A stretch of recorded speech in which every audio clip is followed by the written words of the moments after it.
Alors, on se retrouve pour la partie 2 de notre vidéo pour faire de l'argent sur Internet. N'hésitez pas à vous abonner, à mettre des likes et à commenter ma vidéo. Ça m'aiderait par rapport à l'algorithme de YouTube à progresser dans les résultats de recherche. Et si vous voulez aussi mettre la notification de la cloche d'une vidéo, vous soyez au courant parce que sinon vous allez être noyé dans tous vos abonnements YouTube. Vous n'allez pas savoir quand je vais sortir une nouvelle vidéo. Donc, la nouvelle idée, c'est faire une chaîne YouTube avec ou sans face. Donc soit vous mettez votre visage, ou soit vous n'avez pas envie de montrer votre visage. Donc le contenu, ça peut être le vôtre, mais il y en a qui ont carrément récupéré des contenus qui sont de d'autres plateformes parfois, ou de d'autres YouTubeurs carrément.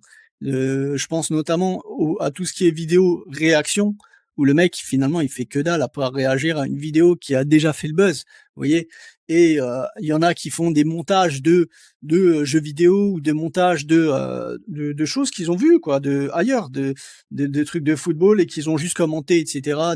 Des actions. Voilà, donc ça c'est faisable de faire du contenu comme ça. Mais par contre YouTube, pour gagner de l'argent, faut pas trop compter sur le nombre de vues parce que ça paye très très mal par rapport au nombre de vues. Donc ceux qui font des chaînes YouTube, c'est souvent soit ils ont des produits numériques à revendre à leur audience, ou soit ils vont compter surtout sur les sponsoring. Donc, vous savez, par exemple, ceux qui font les NordVPN vous offrent telle réduction, blablabla, etc. Ça, c'est du sponsoring, c'est des marques qui vont vous contacter, qui sont dans la niche dans laquelle vous êtes. Donc, c'est pour ça, il faut faire attention à bien choisir une niche qui soit rentable ou dans laquelle vous allez pouvoir monétiser. Parce que si vous êtes dans une audience que vous pouvez pas monétiser, c'est pas trop utile. Donc voilà. Après, il y en a qui font aussi du fan service, des vlogueurs de voyage par exemple, qui vont faire carrément une image, enfin une marque de leur personne et ou de leur team, pas forcément des vlogueurs de voyage, mais de d'autres types de vlogueurs qui vont faire une marque autour de leur image et ils vont vendre des marchandises. Donc ça peut être des t-shirts ou des mugs ou des stylos ou tout ce que vous voulez, des marchandises dans leur par rapport à leur image. Donc ça peut être aussi dans cette idée aussi, vous pouvez être aussi influenceur des réseaux sociaux. Donc pour être influenceur, c'est bon, soit il faut avoir une bonne élocution ou un beau physique ou un talent particulier. En général, ça marche mieux. Vous pouvez faire, si vous en avez pas un personnellement, vous pouvez faire avec de l'IA, c'est-à-dire qu'il y en a maintenant qui font carrément des personnages avec l'intelligence artificielle qui vont être la star du réseau social. Et ça c'est en train de se développer. Donc il y en a qui utilisent l'intelligence artificielle. Donc mais influenceurs aussi, vous pouvez faire même sur YouTube. Par exemple, si vous êtes fan de cuisine, vous faites des recettes de cuisine, etc. Ça, c'est aussi une idée. Donc, si vous n'avez pas de talent, par contre, vous êtes fichu. Ensuite, l'idée d'après, c'est agence de digital marketing. Donc, j'ai englobé plusieurs choses dedans. Donc, ça peut être faire une agence de publicité pour Facebook, Google Ads, la pub sur Instagram, Snapchat, TikTok Ads, etc., etc. Donc, pour ça, en général, il faut quand même en avoir fait un petit peu soi-même. C'est mieux. Donc, si vous avez été recruté par une agence ou que vous en avez fait pour votre propre compte dans le e-commerce, par exemple, ou pour vendre vos produits, et que vous savez un petit peu vous en servir, c'est mieux. Maintenant, sinon, il y a des formations en ligne et notamment des certifications. Il y a Facebook Blueprint, Google a aussi une formation, il me semble. Et voilà, vous apprenez, etc. Et après, vous proposez vos services à des professionnels, à des e-commerçants, à des formateurs, etc. Tous ceux qui n'ont pas le temps ou qui savent pas s'occuper de la publicité, vous leur proposez vos services et vous faites la pub pour eux. Donc il y a aussi une agence de conception de sites web. Donc ça c'est très demandé. Hein. Les gens qui font des sites web, il y en a tous les jours, plein de gens qui ont besoin de faire des sites web et il y en a pour tous les tarifs, tous les goûts. Donc si vous êtes à peu près bon en tout ce qui est design et en fait vous n'avez pas besoin de savoir développer pour faire un site internet aujourd'hui. Il suffit de savoir maîtriser un CMS. Un CMS c'est comme un outil clé en main qui vous permet de faire facilement un site internet. Comme CMS en exemple, il y a WordPress, Shopify, Magento, etc., etc. Il y en a plein. Il y a PrestaShop. Donc si vous apprenez, vous faites une formation sur un de ces CMS, vous savez vous en servir, et après, vous faites plein de sites internet à la chaîne, et vous vous inscrivez sur des sites de freelance, etc. Vous faites votre propre site internet, et vous faites votre agence, et puis voilà, vous trouvez quelques clients. C'est le plus dur, c'est toujours d'avoir le premier client, hein, bien sûr, les premiers clients, mais après, avec le bouche à oreille, etc. Et si vous faites du bon boulot, ça peut se développer facilement. Donc ensuite, j'ai mis agence SMMA.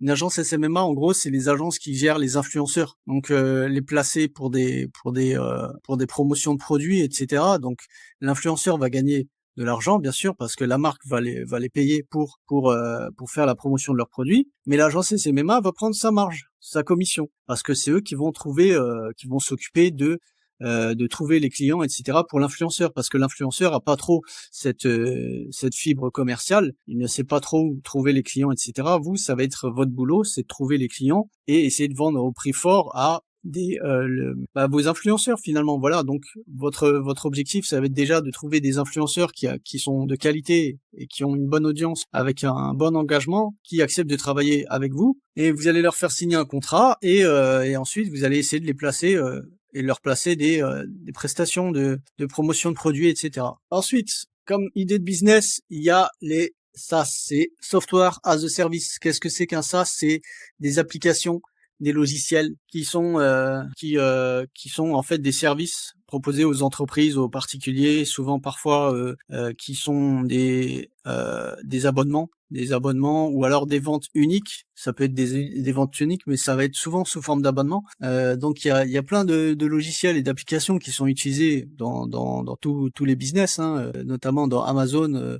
Vous avez des logiciels dont se servent les e-commerçants, et même dans le dropshipping, il y en a plein, il y en a tous les jours qui sortent, hein, des nouveaux. Et pour faire un SaaS, par contre, si vous savez pas développer, vous pouvez le faire faire par quelqu'un. Vous allez payer une agence ou un développeur qui va le faire pour vous. Ou alors, vous pouvez apprendre le no-code et le faire vous-même.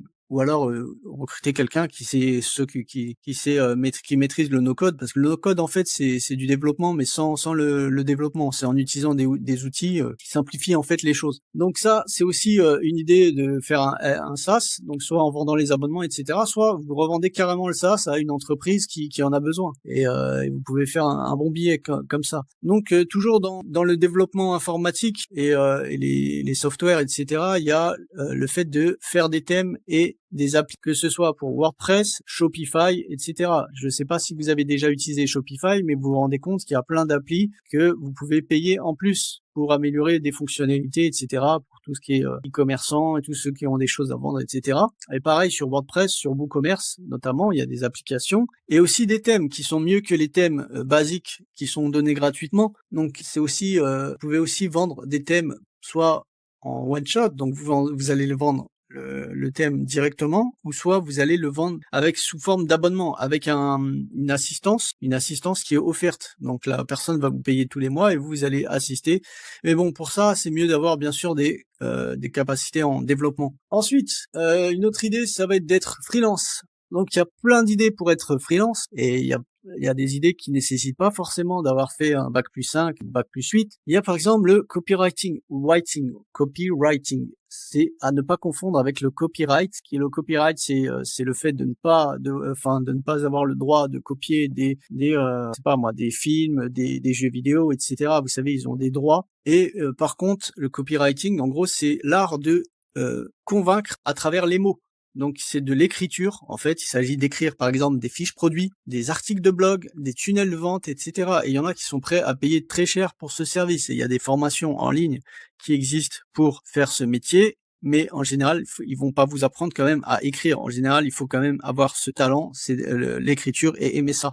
Après, le copywriting, les formations, je pense qu'elles vont plus vous aider à faire en sorte de comment trouver des clients pour savoir à qui vendre vos talents. Donc ensuite, vous pouvez être freelance dans tout ce qui est design, si vous êtes fort pour Photoshop et compagnie, Canva. Vous pouvez faire des images de listing Amazon, des logos, des posts sur les réseaux sociaux, et bien sûr, il y a plein d'idées pour utiliser vos talents de designer. Il y a aussi tout ce qui est tournage et montage vidéo. Donc il y en a qui font des vidéos de produits, des vidéos publicitaires de produits, donc ils les tournent eux-mêmes, ils recrutent des mannequins, etc. Et il y en a qui s'occupent de la post-production, c'est-à-dire tout ce qui est montage vidéo, faire en sorte que la vidéo soit plus dynamique, faire en sorte que ça captive l'intérêt des viewers, de tous ceux qui regardent, Donc ça peut être des publicités, enfin des vidéos publicitaires, des vidéos YouTube, etc., etc. Donc ça peut s'apprendre aussi le montage vidéo. Après, il y a aussi la photographie, bien sûr. Vous pouvez vendre vos photos sur des bases d'images, mais aussi vous pouvez faire des packshots de produits pour le e-commerce par exemple, parce qu'il y a toujours des e-commerçants qui veulent faire des photos de leurs produits.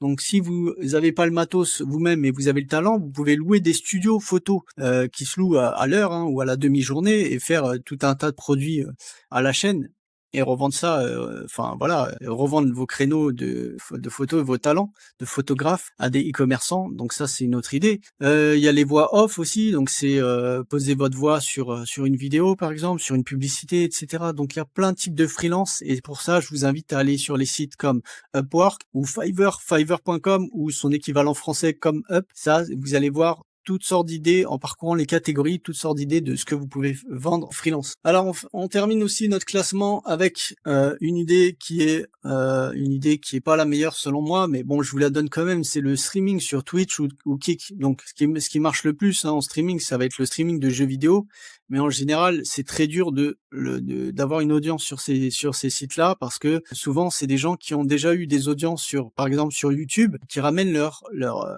audience sur Twitch, ou alors c'est des gens qui ont un talent particulier, qui sont champions de France d'un jeu vidéo ou ce genre de choses. Après, bien sûr, il n'y a pas que les jeux vidéo pour le streaming, hein. Il y en a qui font de l'art, il y en a qui font toutes sortes de contenus en fait. Il y a plein de contenus. Après, donc les streamers ils gagnent de l'argent soit pareil avec des partenariats avec des marques, soit avec les abonnements qu'il y a sur Twitch, parce qu'il y en a qui payent des abonnements pour ils s'abonnent à leur streamer préféré, soit il y en a qui font aussi carrément des dons. Voilà, mais bon.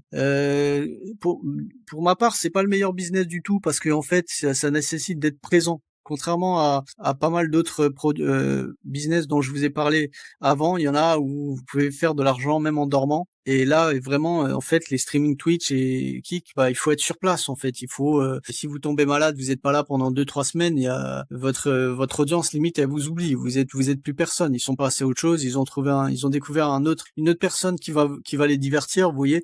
Donc il faut être là souvent et ça doit être fatigant à force. Je trouve que c'est pas super intéressant, mais bon, voilà, l'idée est là. Donc après, je vous donne quelques idées en bonus.